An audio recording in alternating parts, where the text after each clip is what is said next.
Hello and welcome to this talk. Are your microservices small balls of mud? So where did the term ball of mud come from? What is a ball of mud? Well, it's a term that has been not so affectionately used for monoliths. And what happened was that prior to microservices, which happened over a decade ago, the common way to build backend systems was often referred to as a monolith. And this was a big single application, lots of code, lots of complexity. It was a single unit of deployment. And what maybe they started out well and the nice clean code in the very beginning, but then the code evolved over time. It had bug fixes, it had enhancements, different people worked on it. And the result was the kind of an entropy goes into the code where the code becomes less and less manageable. So what ended up happening was that you have a monolith that's overly complex, things are kind of disorganized, and what's really important is that it's difficult to maintain. And this is what we were calling a ball of mud. So this was actually the primary motivation for adopting microservices architecture. We were trying to address some of the challenges that many teams were running into dealing with the monolithic architecture. Now, before I get into some details, monoliths, all along, people were saying you shouldn't just automatically dismiss monoliths. Monoliths have a place. And the good news is that that's become even more of a thing lately where people are saying, well, we shouldn't just automatically assume let's build everything as a microservice, build our applications. Monoliths do have a place, and there are ways to build them well. So this isn't to diss monoliths. It's a well understood architecture. There's lots of great tools for it, lots of great experience. So you can do it right. But here we're focusing on microservices. So what were the problems that people were often running into with these balls of mud types of monoliths? So one of the things was that the structure, even if, say, the monolith started out with a good modular structure in the beginning, that tended to degrade over time after numerous enhancements, numerous bug fixes, numerous changes, and people that were working on the code. Things just started to degrade, which resulted in a lack of clear separation between components. And what then started to happen was that you start to get high coupling and interdependencies. And coupling is something I'm going to focus on in this talk a lot. This is kind of the central theme of this talk is about coupling. But the result was that it was getting more and more difficult in many cases for teams to make changes to the system, to make changes to the code base for the monolith, because everything was kind of intertwined, it was complex. And there was always this fear that if we change something over here, it's going to break things over there and over there. And there was this fear of unintended side effects. So microservices are going to make it all better, right? Well, that was kind of the idea. And microservices really kind of got on fire when they first came out. Everybody was talking about it. Everybody was trying to do it. You weren't cool if you didn't do it, those types of things. But what we're trying to do, the solution with microservices, is that it was an approach for breaking down systems into smaller, more manageable components. Certainly, that is pretty obvious when you look at microservice architectures. That's one of the big intentions for doing this. And it enabled that independent development and deployment of these different microservices, which again that's this nice form of modularization, which resulted in reducing coupling.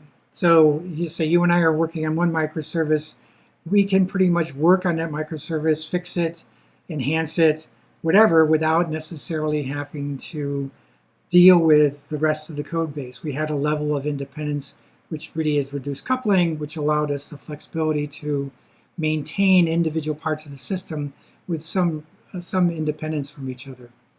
But the result often was, even with the microservices, ended up with the same old problems, that the structure, the separation, there was, in many cases, microservice systems have tight coupling, not loose coupling, and it's the same old result. You have the difficulty in making changes while worrying about unintended side effects. So these systems often you see microservice systems that aren't big balls of mud, but they're a bunch of small balls of mud, and that's what inspired the title of this talk. So what went wrong? Well, I think a big part of this is that old habits die hard. Even though we're in this, high tech world and we think things change, but I've been involved with this. I've been a developer for a very long time, and I can say a lot of things that we've been doing for a long, long time, like decades. The ways we build and develop systems haven't really changed a lot for quite a long time, even though we may think it does, but some of the very fundamentals haven't changed so much. So those old habits die hard. So I'm going to push into that a little bit here.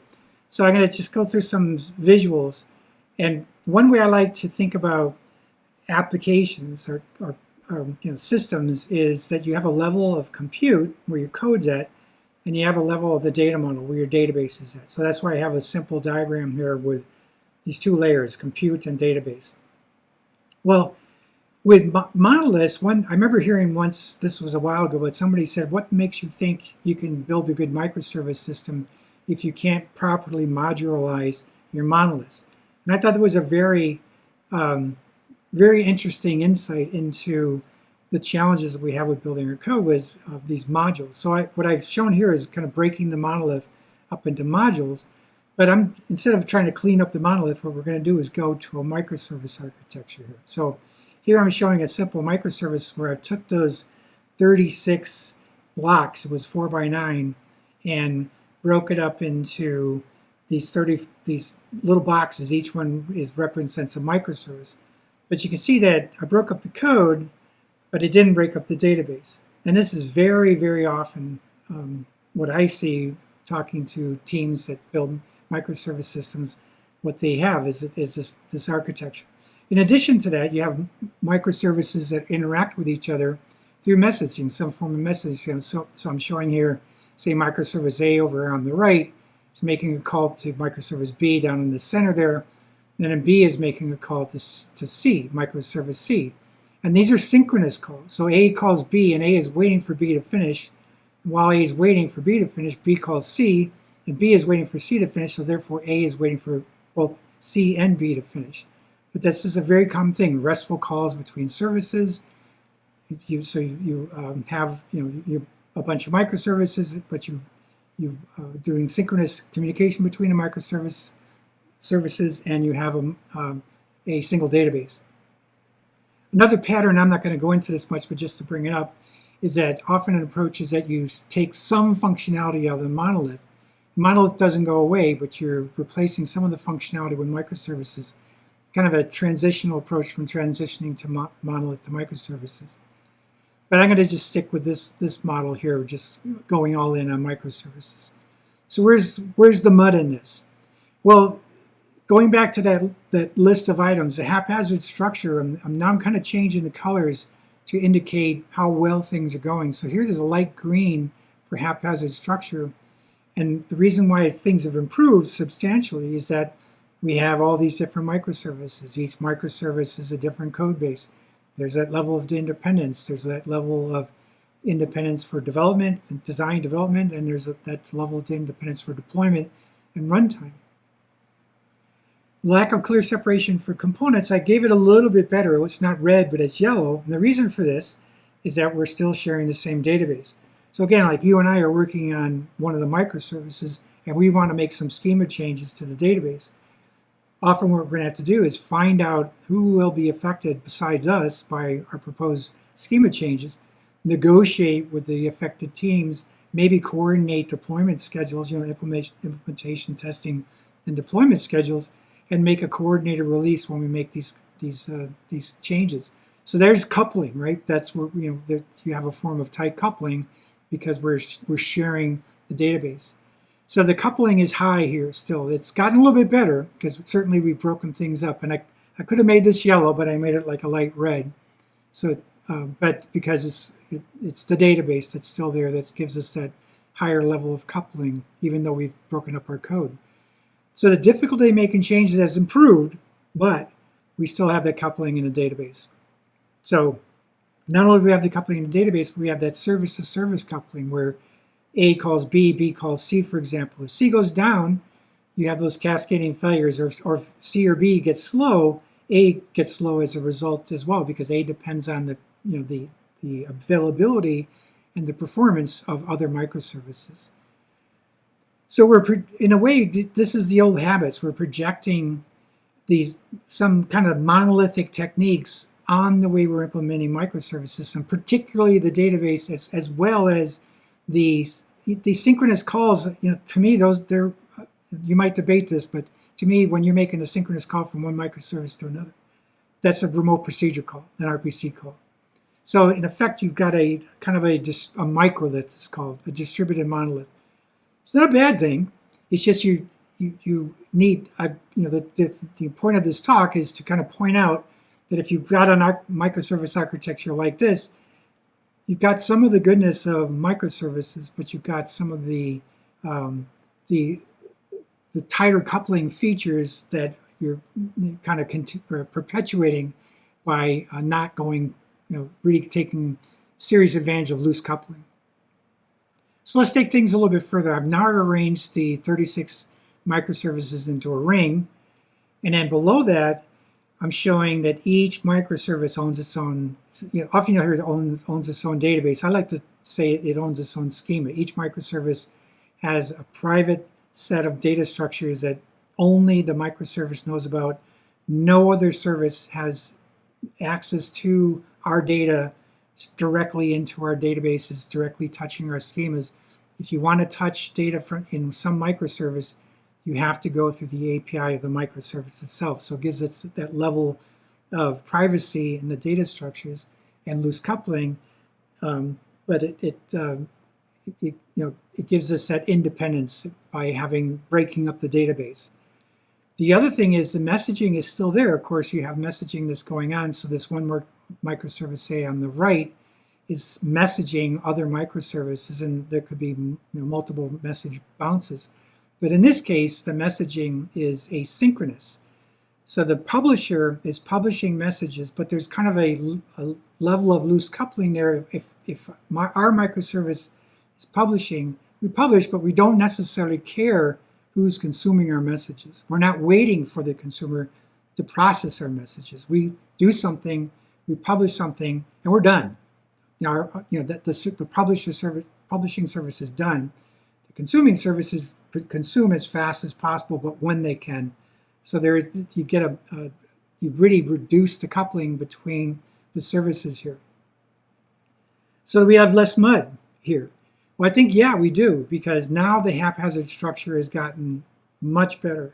And the main thing is that we've broken up the data model as well as broken up the code.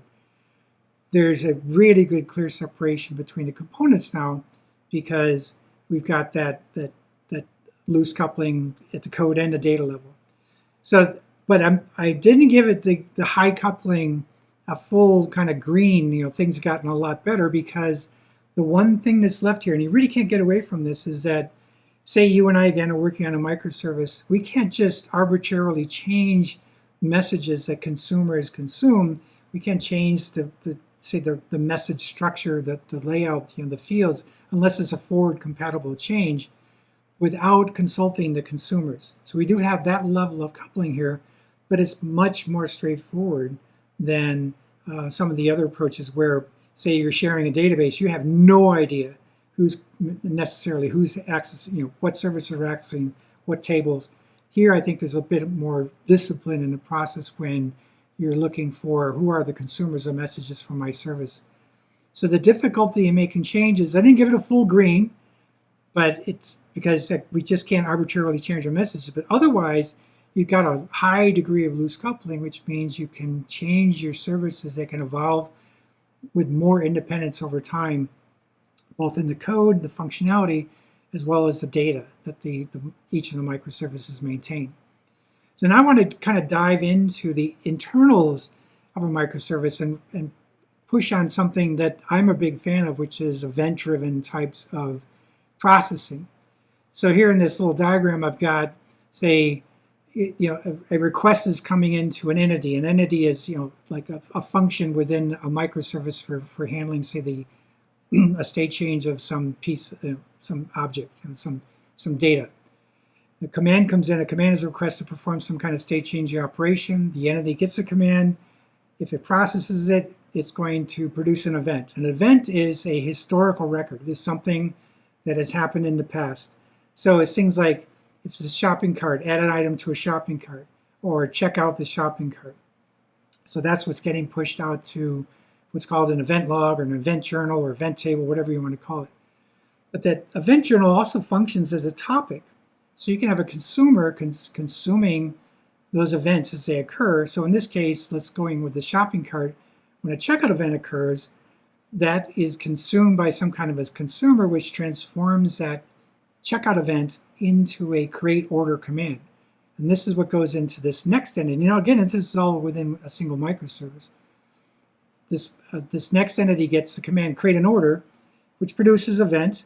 And now these events are then picked up, consumed by queryable views. And this is the CQS pattern, command query responsibility segregation.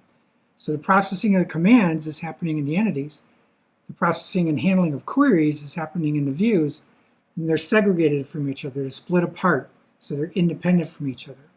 That's what's happening. This is one approach for building an individual microservice. So the nice thing about this approach is that things happen at different space and time, and I'm going to push on that one as well in the next few slides.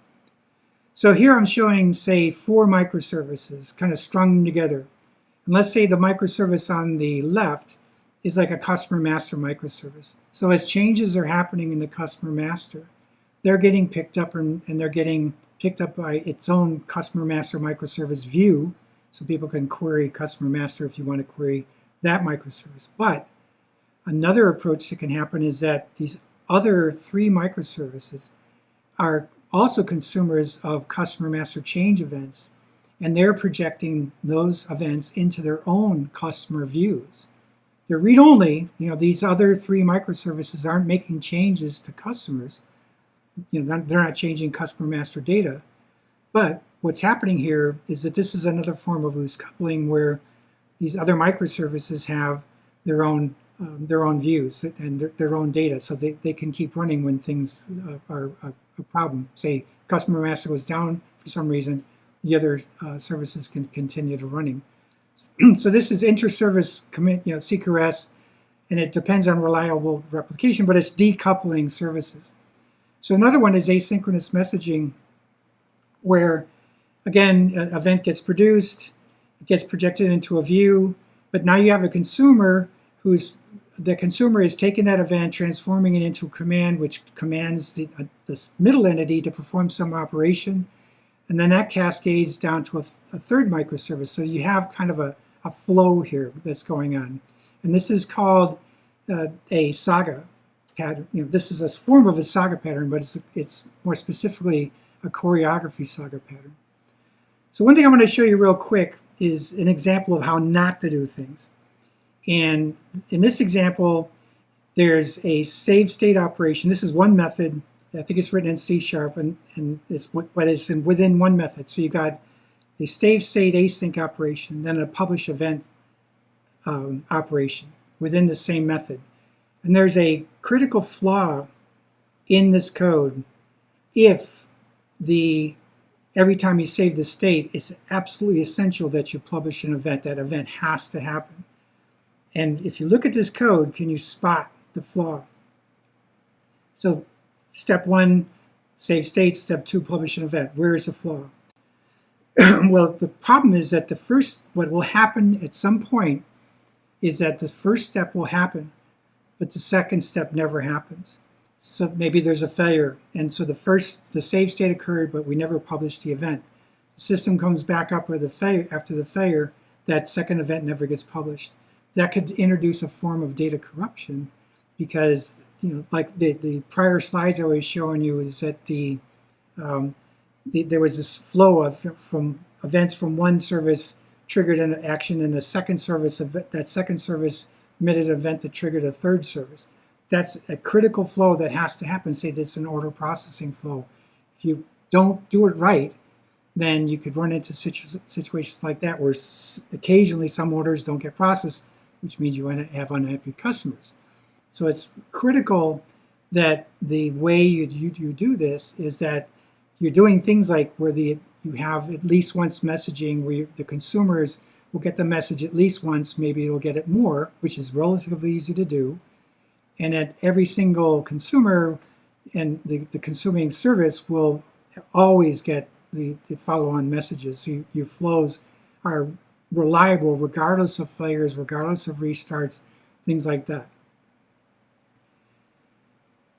So what is the key takeaway here? Well, like I said, it's loose coupling. You want to build microservices that you're questioning everything as you're building them. Is the coupling tight here? Is there something we can do to reduce coupling? One of the biggest ones I know that's a huge challenge for many teams, many organizations, is breaking up a database. I know in many cases databases are very sacred. They may have been around for a long time, and there's processes in place that whatever. There's all kinds of reasons why you cannot break up the database. And I hope when you leave this talk, you realize, well, that's a form of coupling. We can try to deal with it. It's a fact. It's not a killer, because lots of people have successfully built microservice systems that have this kind of thing where the code is coupled, but the database is, the code is decoupled. The database is still a form of tight coupling. And there's nothing you can do about it. But don't assume that that's the right way to go. If you're going to really go into building microservice systems, challenge that. Can you actually get a approval, say, to have microservices that own their own schema, own their own data? Maybe that if you're say replacing functionality within a monolith, when you do carve off some microservices, that those microservices have their own independent data, even though the monolith still has a monolithic database. Things like that. It's just the coupling thing. If everything that you do, if you're looking at it from kind of reanalyzing, is this a form of tight coupling or is this a good form of loose coupling? To me, I think that's the most important thing. So I want to leave you with this. I use this in all my talks. I love this quote from this gentleman named Alvin Toffler. The illiterate of the 21st century will not be those who cannot read and write, but those who cannot learn, unlearn, and relearn. And the reason I like to bring this up is that often what's happening in many cases is that people learn something and then they just stay with that. And in order to be marketable in this very dynamic industry that we're in, I think it's critical that you're a lifelong learner, that you're willing to give up things that you know and go out of your comfort zone and go into areas where you're not comfortable as you're unlearning something and relearning something new. I think it's a critical characteristic that you should have. So thank you very much for your attention in this. The top QR code is for the slides. My company is Lightbend. The product we have is Akka. It's early November, and in mid-November, we're going to be making some big announcements about Akka that directly address some of the things I've been talking about. So keep an eye on us. Look, if you're interested, keep an eye on akka.io. I think you're going to see some really cool stuff coming out from us in the near future. We've got some pretty cool tech as it is, but we got some really cool tech coming out. So my name's Hugh McKee. I'm a developer advocate at Lightbend. You can reach me at Twitter or on LinkedIn.